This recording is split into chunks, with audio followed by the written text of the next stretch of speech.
야단 맞으면 뭐 회초리 막 맞아가면서 며칠씩 굶어가면서 막 이래가면서 아버지 어머니 뭐 잠시 직장을 잃어가지고 야 너 지금 고등학생이지만 돈 벌지 않으면 안 된다 호떡 구워가면서 그렇게 해서 공부한 애들은 어떻게 하느냐면 웬만한 일들이 닥쳐도 어떻게 돼요? 웬만한 일들이 닥쳐도 아무것도 아니에요. 아무것도. 하와이에서 살다가 캘리포니아에 온 사람들 있죠. 이런 사람들은 그다지 추운 것에 대해서 좀 춥게 느낄지 몰라요. 근데 동부에서 눈바람 막 쌩쌩 휘날리는 데 살다가 여기 오면은 겨울의 추위를 추위라고 여기지 않아요. 그냥 견딜만 한 거지. 그거랑 똑같습니다. 그럼 똑같아요.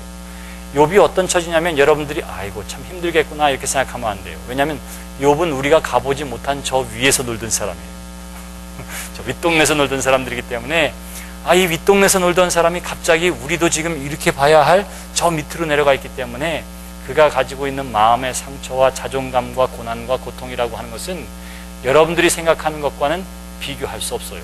제가 여러분 보니까 그렇게 귀하게 자란 것 같지도 않죠. 웬만하면 맞고 크고 뭐 야단 맞고 뭐 문 밖에 한 번씩 쫓겨나고 막 이랬을 거란 말이지. 그러니까 욥이 했던 그것을 여러분들은 그냥 견딜만한 거라 이렇게 생각할지도 몰라요. 근데 욥은 전혀 달랐습니다. 그러니까 29장에 있는 내용을 모르면 뭐 이 정도야 참을만 하지 이럴 수 있을 텐데 그렇지 않단 말이에요. 그는 본래 어떤 사람이냐면 왕 같은 사람이요 고생하지 않은 사람이고 그리고 귀한 것으로 대접받는 사람이요 존경받는 사람이요 부족함이 없는 사람이었습니다. 그랬던 그가 어디로 왔느냐면 땅보다 더 밑에 지하실에 가 있는 거예요. 더 이상 파고 내려갈 곳이 없는 곳까지 갔다고 하는 내용을 1절로부터 8절에 개인적인 이야기의 겪음동에서 이야기를 하고 있는 것입니다. 이어지는 9절로부터의 계속되어지는 말씀을 보시기를 바랍니다. 9절로부터 15절까지에 있는 말씀에 보시면 이제 못난 사람들이 나한테 그러는 것뿐만 아니라 종교적이고 윤리적으로 분별력이 없고 혹은 사리적인 판단력조차 없는 사람들로부터도 내가 괄시와 천대를 받고 있어요. 보세요. 이제는 그들이 나를 노래로 조롱하며 내가 그들의 놀림거리가 되었으며 이래요. 여기. 이제는 나를 사람들이 어떻게 하느냐면 놀리는 것을 가지고 즐거워해요. 대부분 놀리는 것도 한마디 하고 도망가거나 이래요. 처음에는. 왜? 내가 놀렸다가 이 사람이 화가 나가지고 나한테 달려들까봐 어떻게 하냐면 막 놀리고 도망가요. 야 거지 온다 뭐 한다 이러고 뛰어다니는 거랑 똑같아요. 근데 이 사람이 완전히 기력이 없어서 돌 던질 힘도 없고 욕할 힘도 없고 나를 따라올 힘도 없으면 그때서는 어떻게 해요? 둘러싸고 빙빙 돌면서 노래하면서 손가락질 하는 거예요. 지금 그런 형편과 처지를 이야기하고 있는 것입니다. 내가 그들의 놀림거리가 되었으며 그들이 나를 미워하며 멀리하고 서슴지 않고 내 얼굴에 침을 뱉는도다. 노래하면서 옆에서 막 손가락질하면서 놀고 침을 뱉는데도 내가 육신의 질병과 쇠약해짐 때문에 정신만 살아있는 거예요. 정신만. 그러니까 침을 뱉으면 뱉는 대로 맞는 그러한 모욕을 당하고 있는 것입니다. 근데 더 고난스러운 건 뭐냐 하면 이러한 자신의 형편을 이렇게 내버려 두도록 만든 사람이 있어요. 그게 누구냐 하면 11절 말씀입니다. 이는 내가 이런 처지에 놓이게 된 것은 내가 지금 이런 형편에 있는 것은 하나님이 내 활시위를 늘어지게 하시고 나를 곤고하게 하심으로 우리가 내 앞에서 굴레를 벗었음이니라. 여기 활시위를 늘어지게 하시고 그래요. 활시위가 늘어지면 화살로 쏠 수 있나요? 화살을? 쏠 수가 없어요. 내가 아무것도 할 수 없게끔 저들이 모욕하고 수치하고 얼굴에 침을 뱉는데도 거기에다가 대면하거나 그것을 막게 할 수도 없게끔 연약하게 하나님이 나를 그렇게 만들어 놓았다. 이렇게 이야기하는 거예요. 그리고 무리가 내 앞에서 굴레를 벗었다라고 하는 것은 그들이 내 앞에서 고삐를 늦추었다 이런 거예요.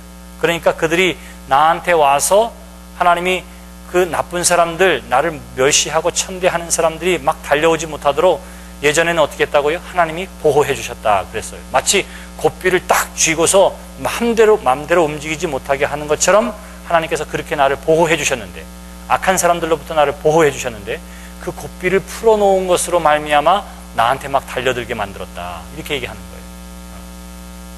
이게 누구의 이야기예요? 누가 그렇게 했다고? 하나님이 그렇게 하셨다. 하나님. 나는 이런 표현들이 얼마나 피부에 와닿는지를 몰라요. 피부에 와닿는지. 제가 장난이 심했거든요. 네? 조그만 목장을 했어요. 저희 어렸을 때에. 근데 삼촌들도 많고 그러니까 그때는 또 이렇게 서부 영화가 많아가지고 로데오 경기를 하고 싶어가지고 허가받지 않고 제가 그 소 위에 올라타고 막 이런 일을 했어요. 어렸을 때. 근데 제가 막 그런 거 하고 싶어 하니까 저보다 6살, 7살, 8살 많은 삼촌들이 도와주기는 했어요. 또 거기서 일하시는 분들 도와주고. 근데 이 큰 사람들이 소에 이렇게 목을 딱 잡고 코를 딱 잡고 있으면 얘네들이 얌전해요. 얌전해. 근데 이 고삐를 놓기만 하면은 어떻게 하느냐 하면 영화에서처럼 막 이렇게 뛰는 게 아니라 벽 이렇게 이제 철조망이 있으면 거기다가 이렇게 밀어요. 밀어. 팔짝팔짝 뛰지는 않고. 그러니까 그리고 나서 떨어지면 그리고 나서 저한테 달려오는 거예요. 달려오는 거. 그러니까 고삐 풀린 소가 어떤지를 저는 그냥 몸소 느꼈기 때문에 하나님이 그 소의 고삐를 풀어놓는구나 하면은 이거 오싹해. 이게 사람들에 대해서 나를 해하려고 하는 사람들에 대해서 하나님께서 어떻게 하냐면 그냥 해하도록 내버려 두는구나. 이렇게 이야기하는 거예요. 마음껏 나를 해하도록 하나님께서 그렇게 해두시는구나. 그들이 내 오른쪽에서 일어나 내 발에 덫을 놓으며 나를 대적하여 길을 에워싸며 그들이 내 길을 헐고 내 재앙을 재촉하는데도 도울 자가 없구나. 여기서 도울 자가 없다 이렇게 이야기했지만 결국 하나님께서 어떻게 했다고요? 내버려 두시는구나. 이렇게 이야기하는 거예요. 자, 29장 1절에는 2절에서 뭐라고 그랬습니까? 나는 지난 세월과 하나님이 나를 보호하시던 때 이렇게 이야기해요. 내가 예전에는 하나님으로부터 보호함을 받았는데 지금은 하나님으로부터 전혀 보호를 받지 못하는 거예요. 지금 그것 때문에 신앙적으로 힘듭니다. 신앙적으로. 누가? 욥이. 그들은 성을 파괴하고 그 파괴한 가운데로 몰려드는 것 같이 내게로 달려드니 순식간에 공포가 나를 에워싸고 그들이 내 품위를 바람같이 날려버리니 나의 구원은 구름같이 지나가 버렸구나. 그렇게 이야기하는 거예요. 자, 내 품위를 바람같이 날려버린 사람이 누구예요? 하나님입니다. 하나님.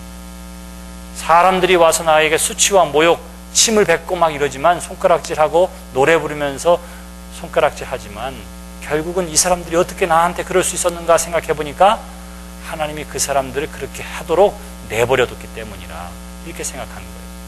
자, 힘든 것 제일 힘든 게 뭐냐 하면 신앙적인 갈등이에요. 그러니까 다니엘이 사자굴에 들어가면서도 하나님께서 나와 함께 해주실 거야. 만약 그렇지 아니할지라도 불구덩이 속에서도 하나님이 그리 아니하실지라도 난 하나님께 감사해. 그 이유는 어디냐면 다니엘이 하늘의 소망을 품었기 때문에 그래요. 근데 욥은 지금 어떠한 처지냐 하면 현재는 살아있어요. 현재는 살아있어요. 그리고 되어지는 일들을 바라보니까 과거에는 하나님이 함께 해주실 때는 내가 저 윗동네에서 살았는데 나는 지금 낮고 천한 자리에 있어요. 왜 그런가?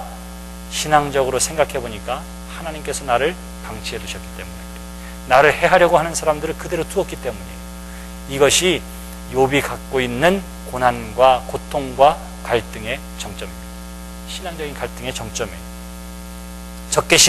나에게 적개심에 찬 행동을 하는 사람들 뒤에는 이들을 자기 마음대로 하도록 내버려둔 하나님이 계시다고 욥은 생각하고 있었던 거예요. 16절 말씀 보세요.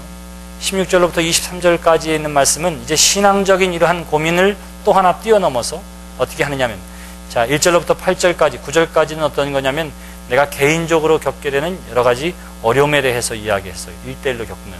그리고 이어지는 8절까지, 그리고 9절로부터 15절까지에는 이러한 고난의 신앙적인 문제에 대해서 갈등하고 있었고요. 이어지는 16절로부터 23절까지의 말씀에는 이제 내가 사회적으로도 고립되어져 있구나, 사회적으로도 멸시와 천대를 받고 있구나 하는 것을 발견하게 됩니다. 이미 욥이 어떻게 했느냐 하면 내가 공동체 안에서 얼마나 큰 존경을 받았는지를 29장 21절로 25절까지 이야기한 적이 있어요. 그걸 한마디로 내가 왕처럼 살았는데, 왕 같은 대접을 받았는데 이렇게 되었다면 16절로 23절에 보면 사회적으로도 내가 고립당했다 하는 사실을 보게 됩니다. 그래서 이제는 또 이렇게 시작해요. 내 생명이 내 속에서 녹으니 환난날이 나를 사로잡음이라. 밤이 되면 내 뼈가 쑤시니 나의 아픔이 쉬지 아니하는구나. 나랑 똑같네 이렇게 생각하는 사람 있죠. 그 정도가 아니라 그가 큰 능력으로 나의 옷을 떨쳐버리시며 나의 옷깃처럼 나를 휘어잡으시는구나. 육신의 질병, 아픔, 고난에 대해서 이야기하면서 그걸 뭐라고 표현하느냐. 19절 보세요. 하나님이 나를 진흙 가운데 던지셨고 나를 티끌과 재 같게 하셨구나. 이렇게 이야기해요. 성경에 보면 진흙이라고 하는 표현 많이 쓰고 티끌과 재 이런 표현 많이 나옵니다. 근데 진흙이라고 하는 표현은 대부분 언제 쓰냐 하면 하나님께서 천지를 창조하실 때에 천한 것 가운데 하나를 표현할 때 진흙이라 이렇게 이야기해요. 그래서 흙으로 사람을 빚으셨다 할 때에도 그런 뜻입니다.